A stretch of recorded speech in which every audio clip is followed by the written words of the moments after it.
it shouldn't be so hard to understand because the science is clear. Vaping, similar products are way less harmful than smoking. If you want to improve public health, get less people to smoke. So give them other options than just saying, okay, then quit, which doesn't work for most people. Hello, world. Welcome to the Vaping Unplugged podcast. Everything you need to know about vaping and tobacco harm reduction. Hi, everyone.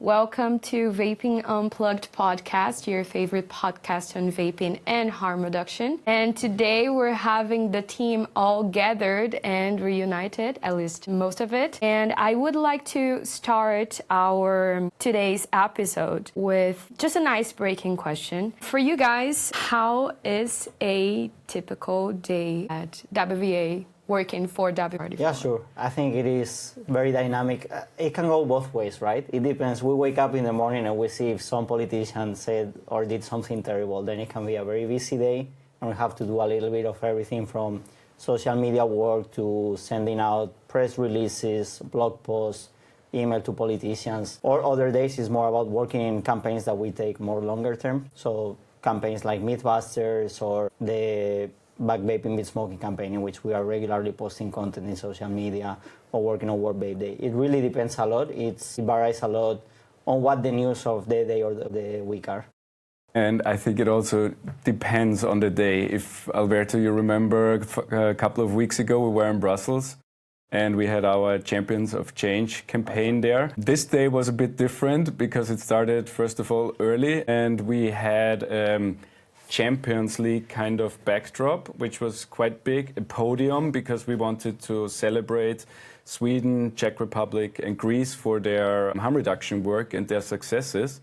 So basically Alberto and me, we were carrying all this stuff through Brussels while it was 35 degrees outside and setting everything up in front of the European Parliament while people looking at us, what are the crazy people there doing? So that was not a typical day, but those are the fun days, I would say. Yeah, it can be extenuating physical work. I had to walk 25 minutes with my broken hand, carrying some 4-meter long metal bars. I would say there is no one typical day because it can be so diverse. Like if you're on ground and making a campaign, I love the chills. Like, you know, you're nervous, you're preparing for something big, and I love this feeling. But then sometimes it's just we all work remotely, so you're just at home, and there can be a lot of routine as well. And I usually hate when I wake up in the morning and Michael already sent some of the updates regarding new prohibitions around the world, and it's like, oh no. I can't. I know, but it's like just, you know, starting a day with bad news. Maybe you should send them midday or something. But anyways, like then we have motivation to work on them, so it's pretty good. Yeah, I would say adaptability is one of the skills that you must have when you work on WVA, because all of us do a little bit. I mean, I do social media, Alberto do policies, you do more like the operational, and Michael is the head of everything, let's say. I mean, we have to be prepared to do everything, right? So like I am in social media, but if I am needed to like, you know, like just carry things around cities, I have to do that, and I have to have adaptability and resilience to do that. Talking a little bit more about the skills, what skills do you guys think that are like we have to do grassroots activism? I mean, the most important one is also the most obvious one. I would say passion. Passion for the issue, passion for harm reduction, passion for people, and fight for, because that's what we do. We fight for people, their individual choices, freedom, but also their right to improve their personal health. We talk a lot about public health, but sometimes we forget about the individual, and all these numbers we always quote of smoking deaths, smoking diseases, people who transition from smoking to vaping. All those numbers are individual stories and individual people who try to improve their life. And I think if we keep that in mind, that makes our work easy, but you need to have passion for that. Yeah, I would definitely agree, because on my side, I also cover a lot of like interpersonal relationships with partners and THR community, and I think it's so important that you do your, like WVA team members do their job, but they also don't get carried away without the insight that the THR community has and the partners. So it's always like talking to people, considering their journeys, considering their stories, and then, you know, also doing our work all together. make sure that everyone is involved. Yeah, I agree. I would say basically the same. It's passion, it's motivation to do everything that you need to do every day, and also a lot of social skills, both for engaging and communicating with consumers, with partner organizations, but also with policymakers to know what each of them thinks, how to approach them, where does everybody stand on a certain policy or articles. Political awareness. Exactly, yeah. So a little bit of everything. Obviously, remote work. Being open to remote work, since we don't have an office, we meet only twice a year probably. Yes. I think that's also an important. I would say discipline is also a good one because it's not like a regular job where you're forced to wake up early because you need to be at the office at 9. No, you need to be disciplined to wake up and do everything you need to do this day. And sometimes because we work globally, we might need to take calls very early in the morning for you or very late at night for us. So we have to be motivated for that. And when we do campaigns on weekends, we also have to be like available on weekends. What does science-based evidence and advocacy means to all of you guys? Well, I think for me, it's mostly about listening or reading the science, reading the studies about the topic, in this case vaping, right? And also listening to the consumers and getting what's their perception and how it has affected them to try vaping. And that's something that, surprisingly, a lot of people think that policymakers are really informed and serious people who know what they are working on. Most of the time it's not like that. Most of the times they have no idea what they're doing or about the topic that they are regulating. And even their staffers or their assistants also don't know. So we try to bring the science, we try to bring the testimonials, the experiences of consumers to them so that they follow a science-based, pragmatic approach to the regulations. I mean, for me personally, the more I work for WVA, the more I learn about different studies, right? Over the years, my knowledge about vaping has evolved, and now I feel more confident. But to be honest, not even from the working perspective, but from like consumer perspective, it's so easy to get scared off by all the agenda that there is for vaping, meaning like demonizing it in a sense. It's very easy because you read one clickbait article, which is horrible, and you have not read all the research that we daily have to read because of the work that we do, and you're just scared and you're demotivated to actually switch. And I think the more you read the research, you have instant answers to the things that you read in media, and that's actually important strength to have. Be able to differentiate what is misinformation and what might not be misinformation, but generally just to be able to know when something is misinformative. So I think that's a really important part of our job as well. Yeah, nothing really to add to that. It would be more, since I worked in a politician's office, I know the other side as well, and I think you, Alberto, are completely right about this. We tend to forget that, first of all, politicians, their main passion is not vaping, normally. They work on a lot of different issues and they need information from the outside. And I think that's why it's very important that we as WVA provide the consumer perspective, but always based on actual evidence. I think we never got accused of lying, and we get accused of a lot of things, but not of lying, because we base all of our information, social media, policy briefings, campaigns on the actual science, and I think we need to stick to that. But the science is on our side, which it's just more a question of getting the actual information to the right people, and that's basically our daily job, I would say.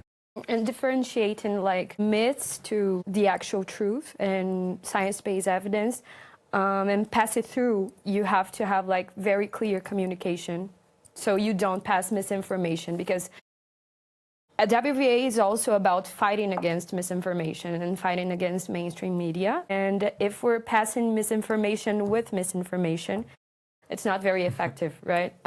You have to be very sure and very rely in good sources for you to pass the information through. And you have to be careful with the language. Do you think that's a challenge? I think it is a challenge, and you really need to be up to date in all the research and all the information that there is, because every time you meet someone, it doesn't matter if it's a consumer, if it's an advocate for whatever, or if it's a politician, they are really going to put you in a difficult situation, and they're going to ask you about all these myths about vaping, you know, that it causes cancer, that it causes popcorn lung. I even read once that it causes erectile dysfunction. So they're going to ask you about really? this. Yes, and they're going to ask you about this, and you need to be informed so that you can reply to them and that you can prove that you know what you are doing, right? Because if you don't know and they ask you something and you say, oh, I don't know, I'm not entirely sure about this, then they're going to realize that the person who came to talk to them as an expert on this topic is not really an expert, and then they are not going to believe you anymore, and it's just not going to work. I think also what works really well is what I'm doing when there is some kind of misinformation and there is an article, but I know that it's misinformation, but I want to dig into it, you know, how it's built. And I think it's important to know to ask the right questions, because questions usually lead to where is the loophole, where is the gap, where is the lack of information that this kind of misinformative article is based on. For instance, if they're talking about research paper, is this research paper peer-reviewed? Is it even published? Because sometimes media just takes out... Yeah. We had this case recently, right? In the UK, there was this huge clickbait article about the research piece that doesn't even exist in public. Like, it's so misinformative. And there are, like, cases of, for instance, a teenager got injured from the popcorn lung. They had a popcorn lung, right? I'm taking this article, asking the questions like, do they know, how did they diagnose it? Because it's super hard to diagnose popcorn lung, first of all. And like, I usually use AI. What kind of device did they use? Yes. Where did they buy it? Exactly. My question was like, does the parent or anyone reveal what kind of device did they use? And there is no answer on it. So you cannot, and then I think I was talking to one of our partners and he said he read an article where they said they got cured of popcorn lung, which cannot happen. And you know, there are so many things you can actually catch when you already read a lot about the research, but it's really hard for consumers to differentiate. That's why we need to kind of give them right directions. Yeah. How do you deal with misinformation? I mean, obviously it also depends a little bit where. I think in media, yes, it's terrible sometimes when you have this huge scary headline and then you find out, okay, it's actually not true and based on nothing. But I think the more common case is actually not misinformation, but lack of information. And I remember when the three of us were in Brazil and talked to a lot of politicians who are in favor of a ban of those products. And then we brought pouches and they had no idea what that is. They have never seen a pouch. And I'm like, how can you be that confident to want to regulate a thing which you have no idea about, you have never seen it before? And this happens quite a lot. There are even surveys from the European Parliament that the majority of the members of Parliament don't know about the products. So I think most of them don't really, out of passion, hate those products and just want to ban it.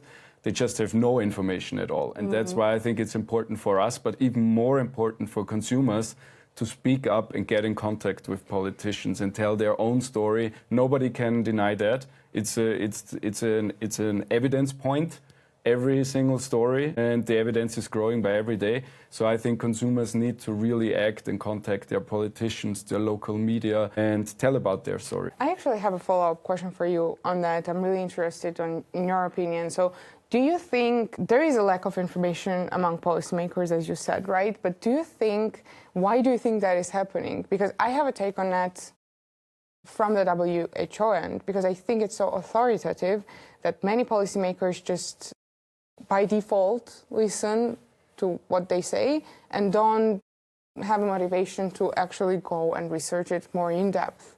Do you have that kind of perception? Or? I think so, but it's a little bit different between different countries. I think in the low and middle income countries, WHO obviously has a lot of power, and we know the problems with WHO.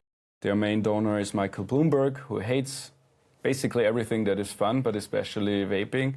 And he pushes this agenda through the WHO and all his organizations. So I think in those countries, they follow WHO leads. They want to get their mini awards for best prohibition country on earth or something. They're having so many ridiculous awards like that. Doesn't make any sense, and all those countries fail with their policies. Smoking rates don't go up, illicit market explodes. It's the same story every time, but they still follow the lead because they want WHO money and recognition, probably. I think in the higher income countries, WHO's influence is a bit more limited, but there I think it's more the general lack of. Yeah, and I think generally, as we say in Spain, I don't want to sound like I'm the devil's advocate or the devil's lawyer, but to say something about policymakers, most of them are not experts in a concrete field or sector, right? They are politicians, they've been in a political party for 15, 20, 30 years, something like this.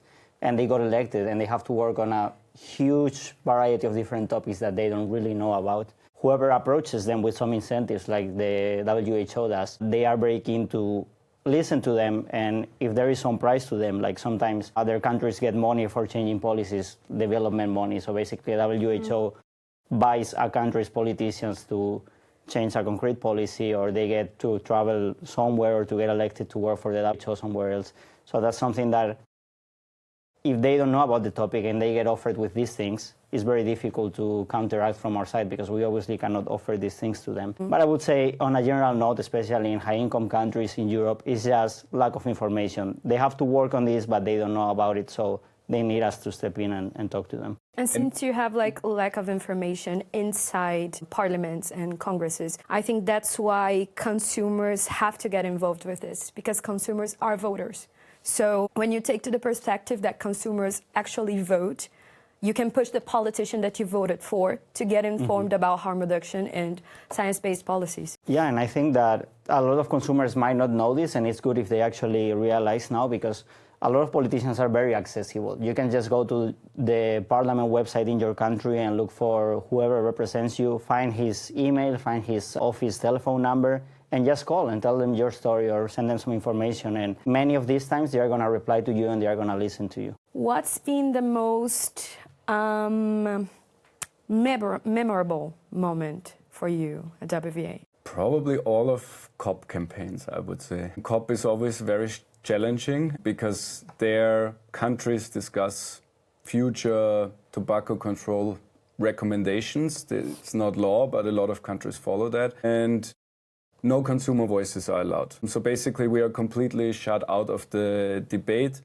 Also, Michael Bloomberg is very heavily involved in there, and it's hard to get also media attention for it because even media is not really allowed to report on it, so there is not much publicity on this event, so it's everything behind closed doors without consumer involvement. And we did a lot of campaigns to push for consumer involvement and for even scientists to be heard, which most of the times they are not. For me, this year's start of the campaign, because we are approaching the next COP meeting in Geneva end of this year, and we started our campaign in Dublin at the World Tobacco Control Conference. And there we wanted to highlight the influence of Michael Bloomberg while consumers are shut out.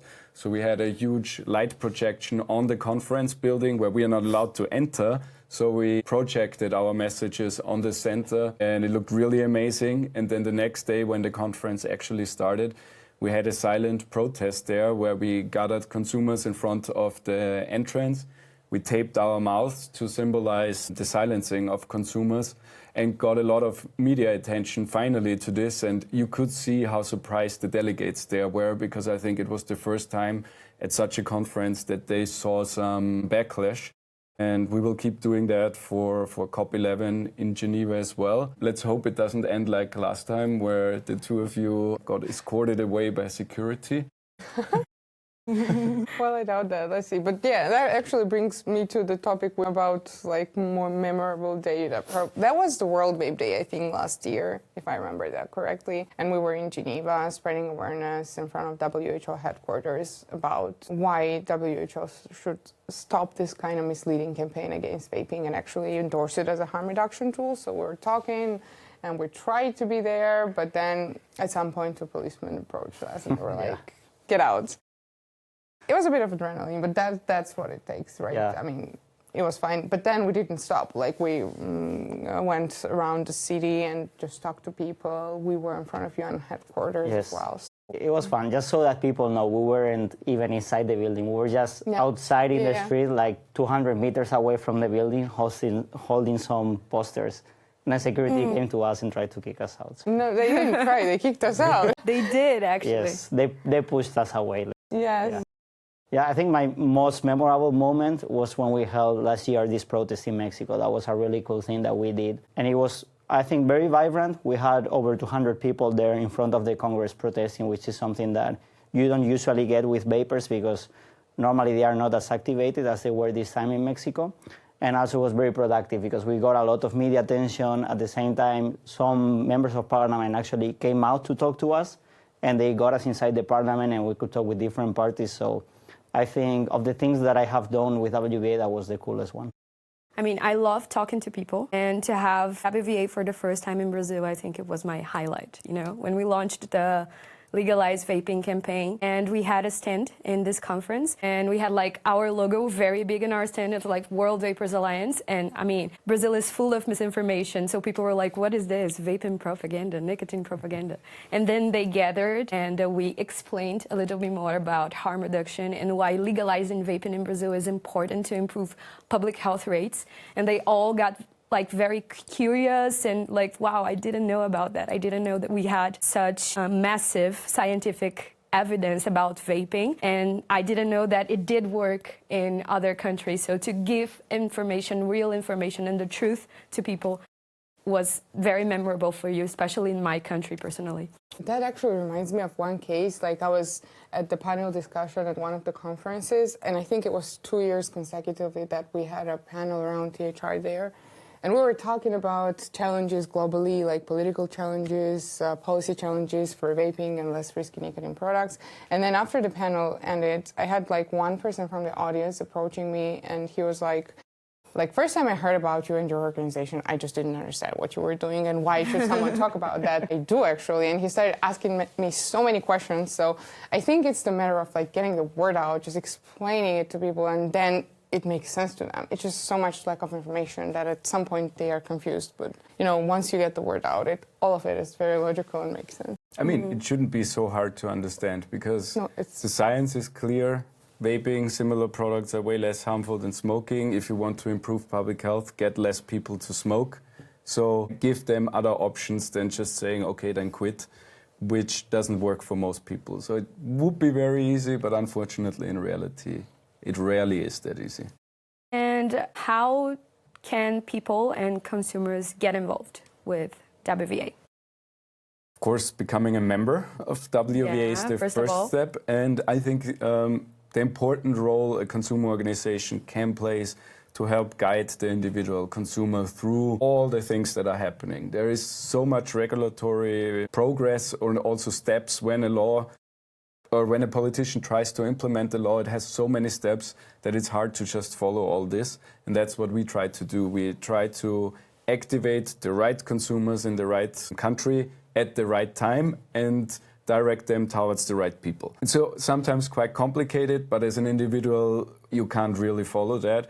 And I think that's why it's important that consumers join consumer groups, national ones as well, in their countries, if there exists one. If not, think about starting one. And WVA is an umbrella organization for the general policy advice and regulatory overview, which we try to give very fast and very up-to-date, and also step-by-step guides how to get involved and how to raise their voice. If I may just add to what Michael said, just one tiny thing. What I like about WVA is the culture that we're building. And I think we're making ourselves very open and available for people out there who want to learn more or who want to get involved in a community or in their countries. They want to change something.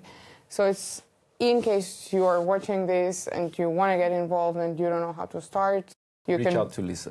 Reach out to me or Michael or anyone. You can find anyone on, I don't know, X or somewhere in social media, or you can go to our website and see our emails. And so it's just as easy as just reaching out, and we're going to be there. And a little add to that, if you are a vape shop owner, please join our ambassador program. Can you please talk a little bit more about our ambassador program?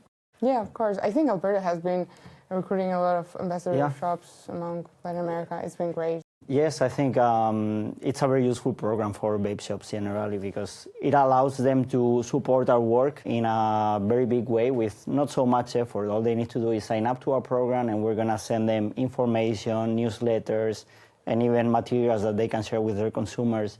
And it's just a way to create a good network of consumers in whichever country they are to keep them activated. So imagine you are a vape shop owner in a country and a ban proposal comes up. All you have to do is distribute the information to your clients, to your consumers, and have them join WVA as members or send us some testimonials or sign some open letter or whatever kind of a campaign or activation we do, and we will take care of bringing that to the parliament, to the policymakers, and change their minds. So. Yeah, on the other hand, it's also a very important program for us as well, because we are a consumer organization, right? And even though we're always active on social media, we're there.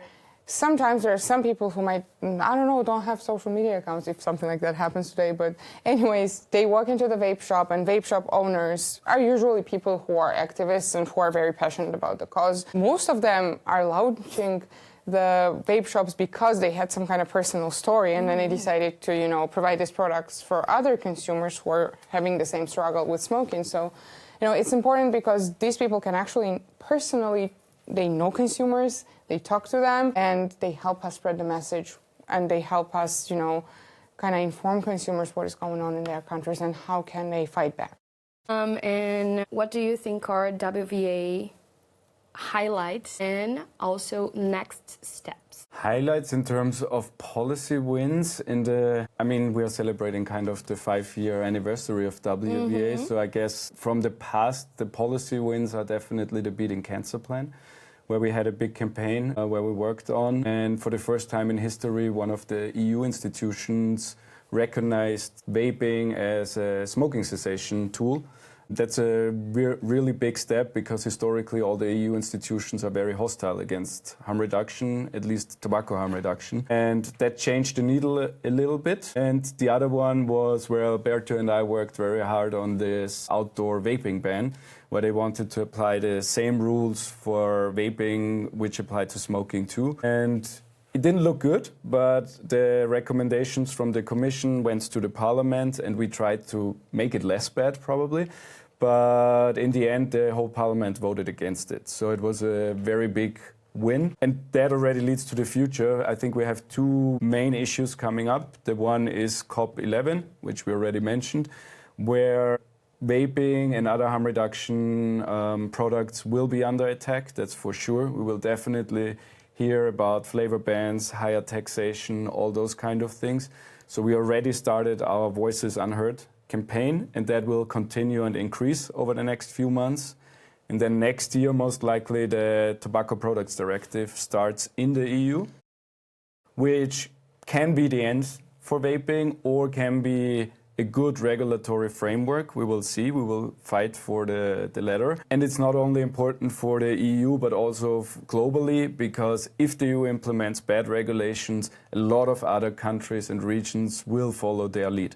So it's very important to gather the whole THR community and fight back against the worst proposals which come out from the EU Commission.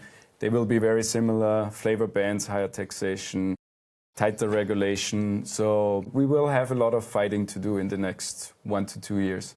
Yeah, one of my highlights, I think, is the Every Life Counts campaign.